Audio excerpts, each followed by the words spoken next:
All right. Hi, girls and grays. Thank you so much for clicking this video on how to become a doctor. This is truly an honor for me because this special young woman is a close friend of mine. We grew up together, Girl Scout sisters. How are you doing today, Jayla? I'm so well. I'm so excited to be here. Thank you for inviting me. Yes, thank you so much for being available. I'm sure like with this like quiet time of the spring, you're able to like catch up with family and friends because now you're at the grand finale of your medical journey. So congratulations to you with reaching that Thank you. accomplishment. So basically today we want to educate our mentees on the process of becoming a doctor, but just with anyone that we ever get to have the opportunity to talk with, we like to know like your background. So can you just tell us a little bit about yourself, like where you're from, and also like where you went to high school?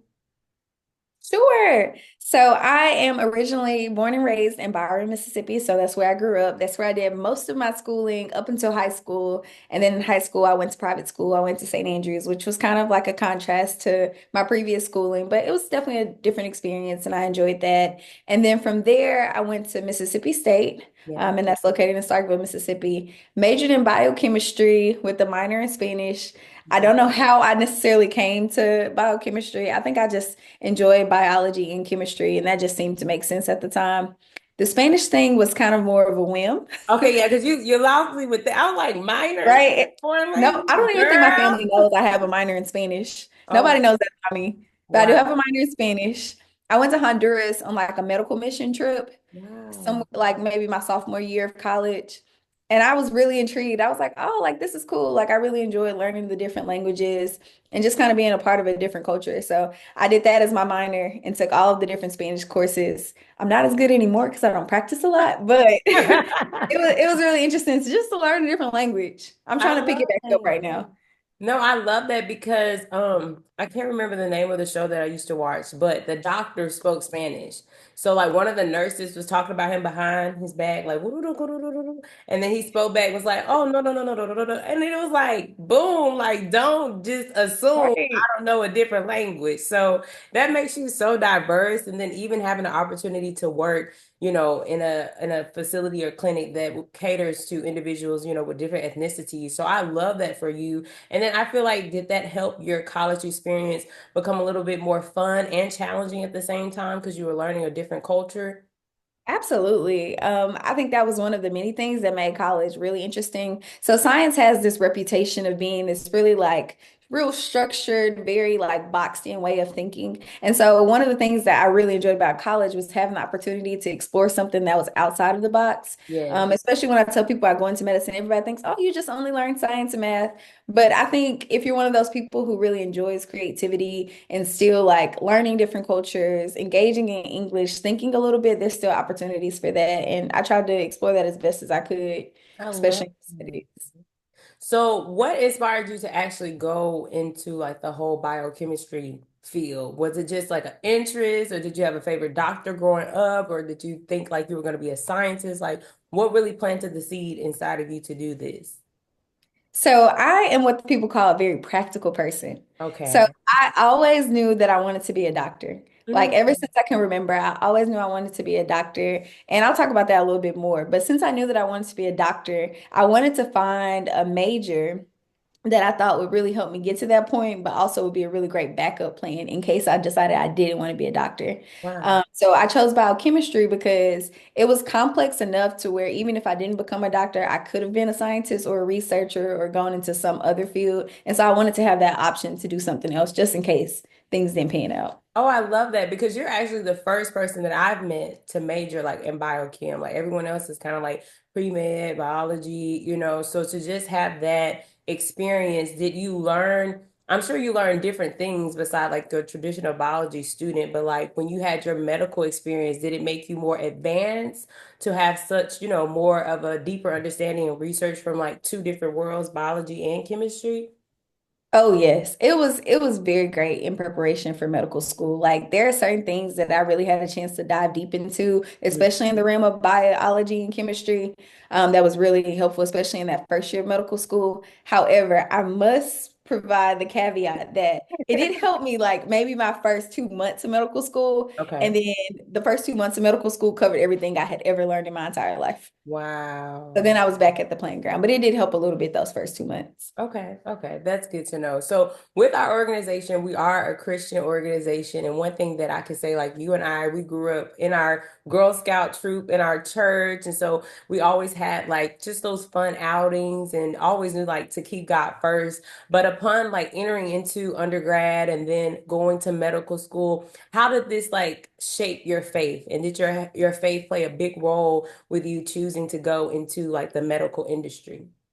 I think my faith still plays a big role. I would honestly say, like, that is the thing that keeps you grounded even before you get into medicine, like the journey to get to medicine. And then even in undergrad, it's been a really big thing. Like, my number one scripture I always use is Romans 8:28. For I Mm, know that all things work for the good of those who love the yeah. Lord.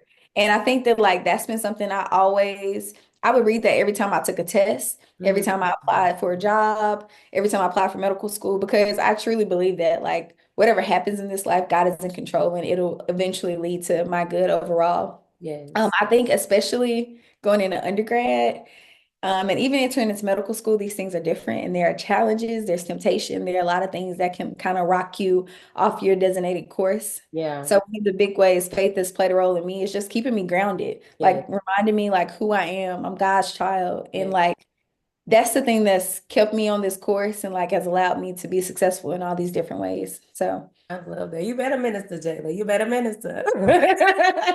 But it's so profound because one thing that I do try to teach my mentees is that your words are powerful. The Bible says that you have the power to speak life or death. And it's like, even in the situation of just like wanting to be fun and still like learn new things, it's like you don't want to lose your faith in your industry. And I'm sure your faith has been tested, especially being in an industry where a lot of people may believe science more than they actually believe in Jesus. So how have you been able to not allow like the statistics or like the things that you find in research actually like influence you to not believe that there's a God, but actually believe in your God a lot more because you see how creative he is? I think, people ask me that all the time. That's actually a question I get a lot. Yeah.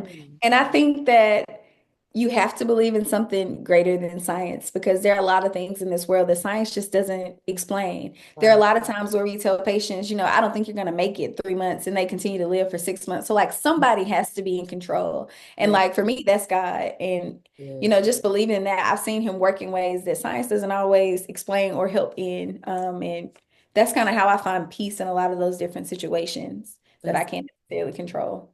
Well, that's really good to know because it's so amazing. Because myself, when I find a physician, I try to find someone of faith because it's like it's already scary to come to you and say I'm sick, but then on top of that, for you to just be like, "Well, I guess that's it," you know? Right, right.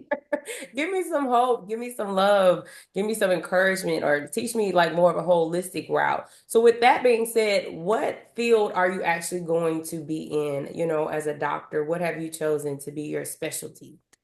So I'm going to be an OBGYN, an obstetrician and gynecologist.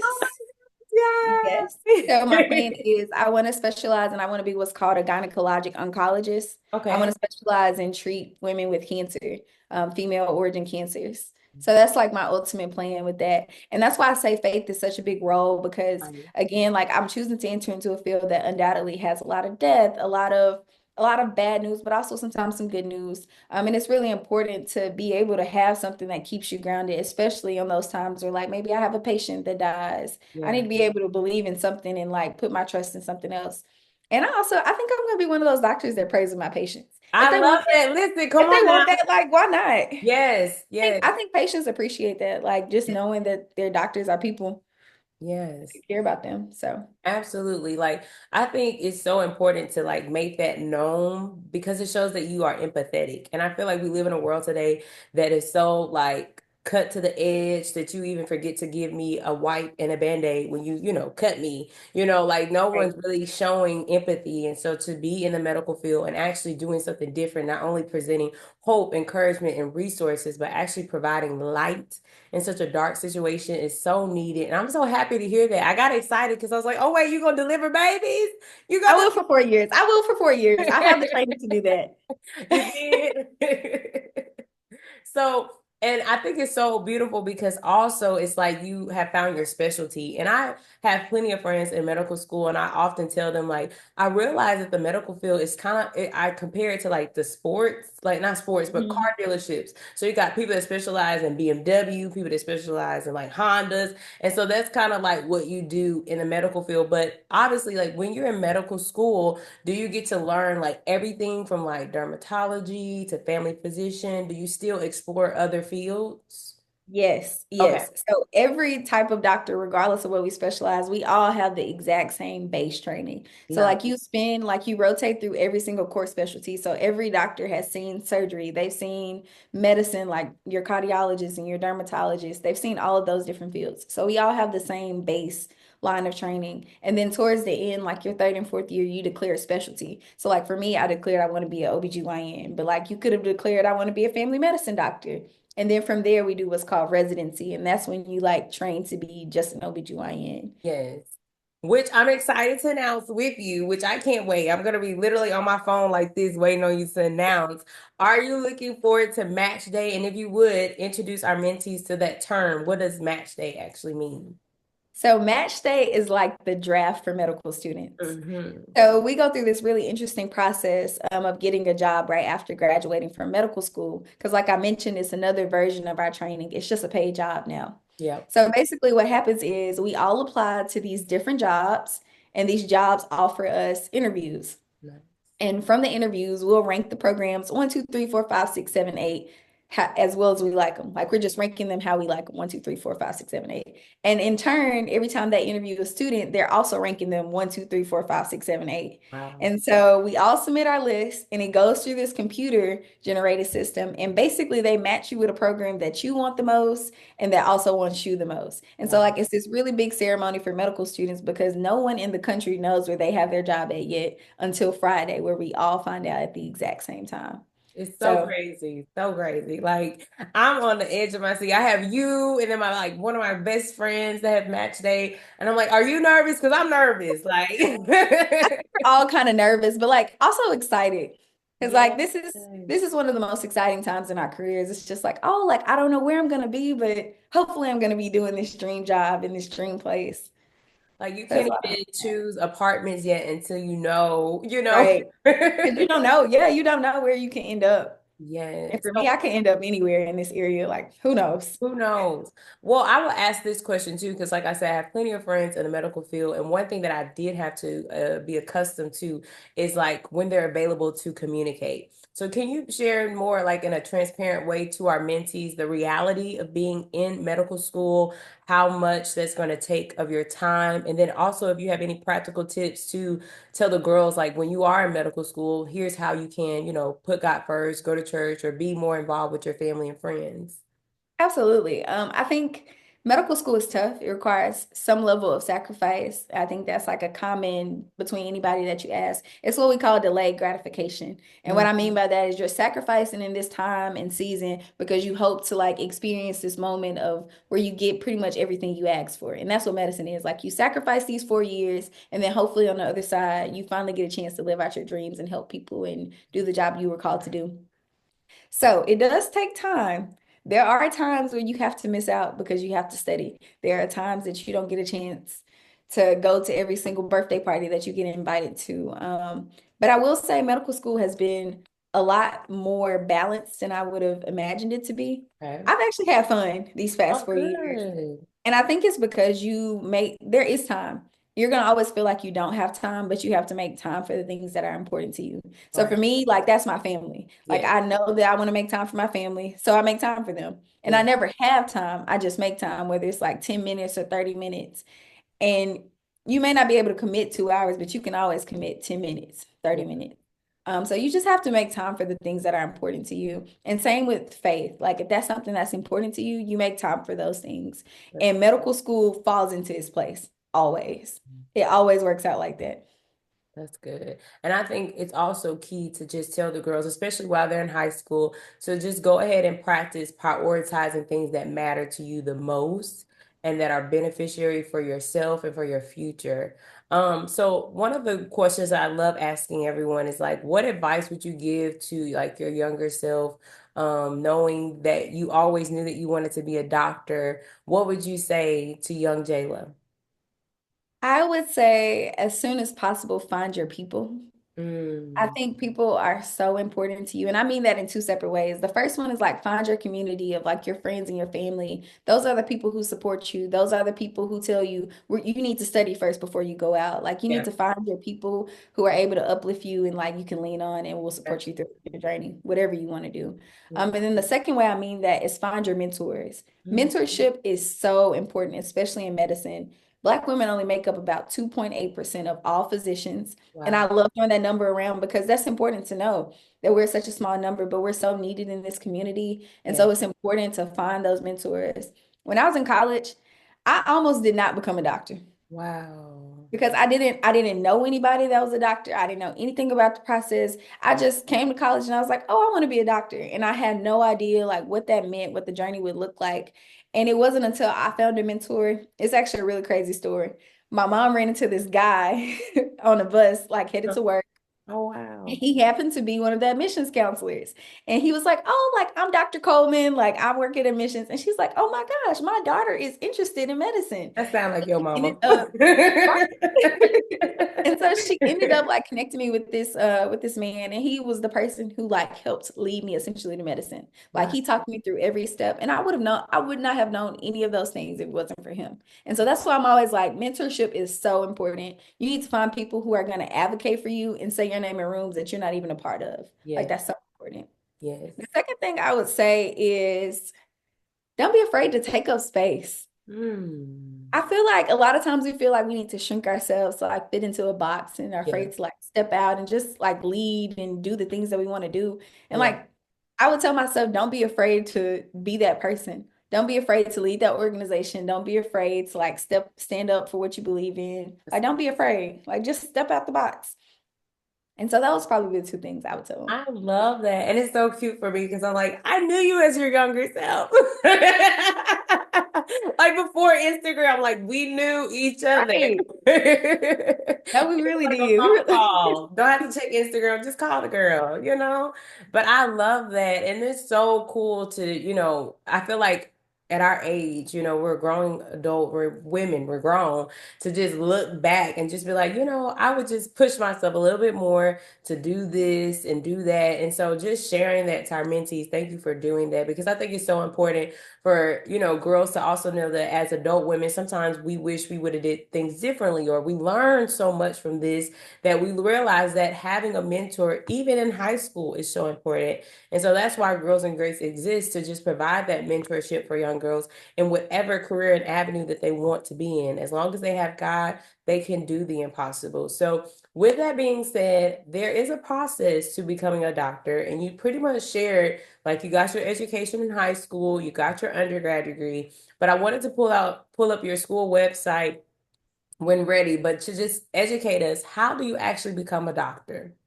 I definitely want to share a little bit more about that because you remember I Okay. told you I didn't know much about that coming up. Yes, yes. So in undergrad, a lot of people don't know this. You actually applied to medical school your junior year leading up to your senior year.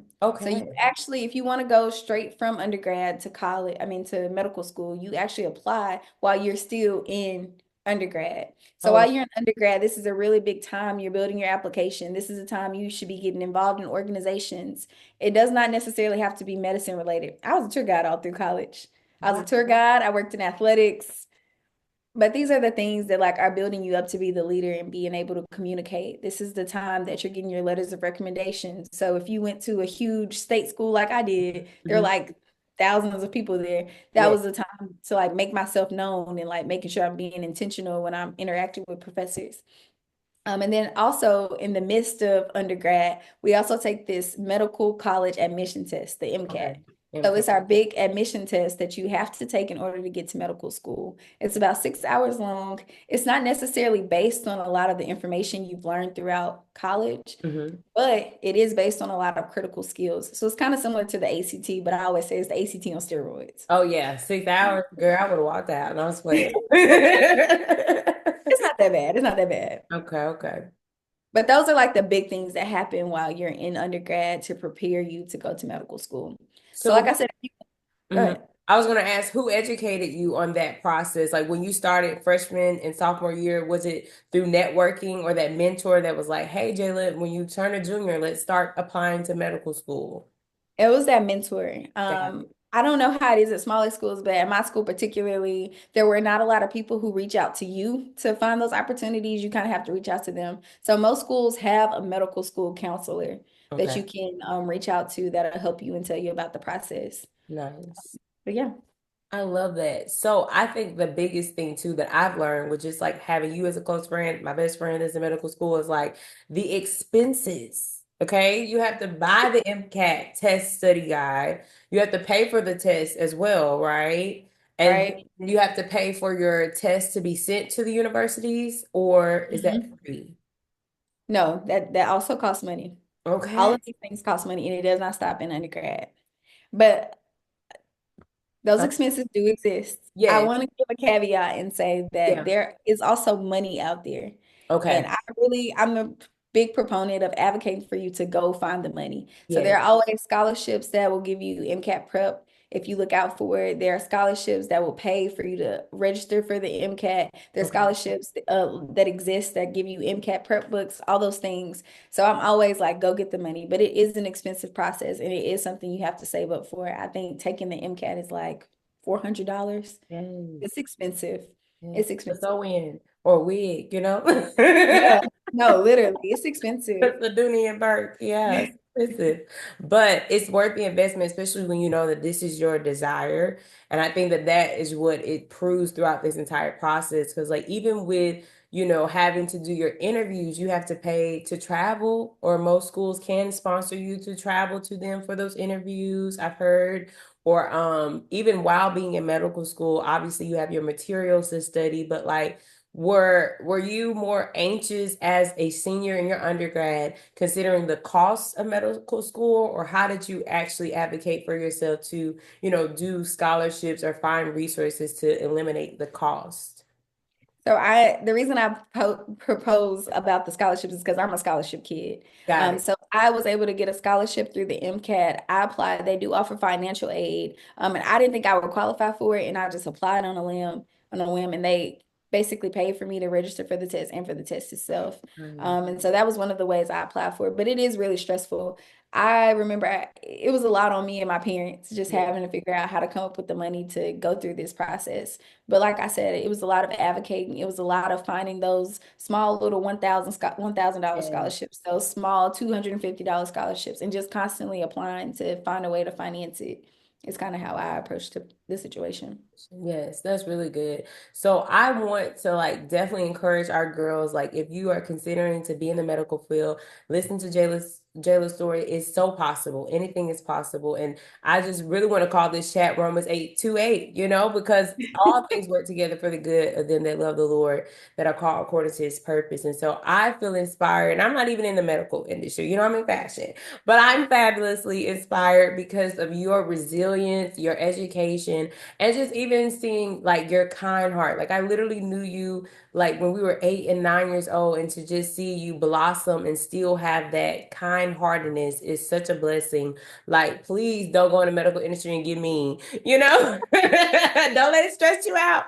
Girl, if you need me to get you a Girl, I'm gonna try my best. I'm gonna try my best. But that's why I say, like, it's so important to have something, like, you have to have faith to Yes. exist in this. Like, you have to. Yes, it is needed in every industry. And I feel like the more that you build your faith, the more God exalts you. He gives grace to the humble. And so I think it's so beautiful to just see you say that it's possible, you did it. And we are cheering for you on match day. I pray that you get exactly what you are praying for. And I'm just super grateful that you have educated us on this process. And I'm prayerful that there's one girl, a part of Girls and Grace, that's actually going to be inspired and encouraged to become a doctor, to help that statistic rate go all the way up so that we can have more representation. But before we close out, is there anything else that you would like to add or include? Any like websites or blogs that you would recommend, or YouTube channels for our girls to, just stay up to date about science and things like that? Absolutely. I have one thing that I do want to say. It's just that this road, I feel like I said a lot of things that could be kind of scary because I Yeah. do think this road is a lot. It does require a lot of you, but being a doctor is so rewarding. Like it means so much to be a part of people's lives in a way that you really can't even explain. So like be there when people are vulnerable and when they need you, like that means a lot. So Yeah. it's a really time-consuming field, but it is something that's so rewarding. And I'm so grateful I get to do it. Like even after doing all that school, I promise I'm still so grateful. I love Um, it. and some things I really want to encourage y'all to check out. There are so many resources out there. There are so many YouTube videos, TikTok channels. If you just type in how to get to medical school, if you want to find somebody that looks like you, Black woman, how to get to medical school, Black woman. And there are so many different resources and videos that will talk you through exactly how to get to those places. A lot of those things didn't exist when I was coming up trying to apply to medical school, but they do now. And I really want to encourage you guys to utilize those resources and find out all that you can. Love that. Well, thank you so much, Jayla. I really appreciate you. Can't wait to interview you another time. And you just say, "Oh, Elizabeth, I'm working at this hospital. I have my own clinic here in Jesus' name." But we are so grateful to have you on our platform. And I just hope that our girls are inspired. Please comment some positivity and some encouragement to Jayla as she starts off her career in the medical field. We're rooting for you. And we're super grateful to have you. Thank you so much for your time. Thank you so much for having me. Awesome.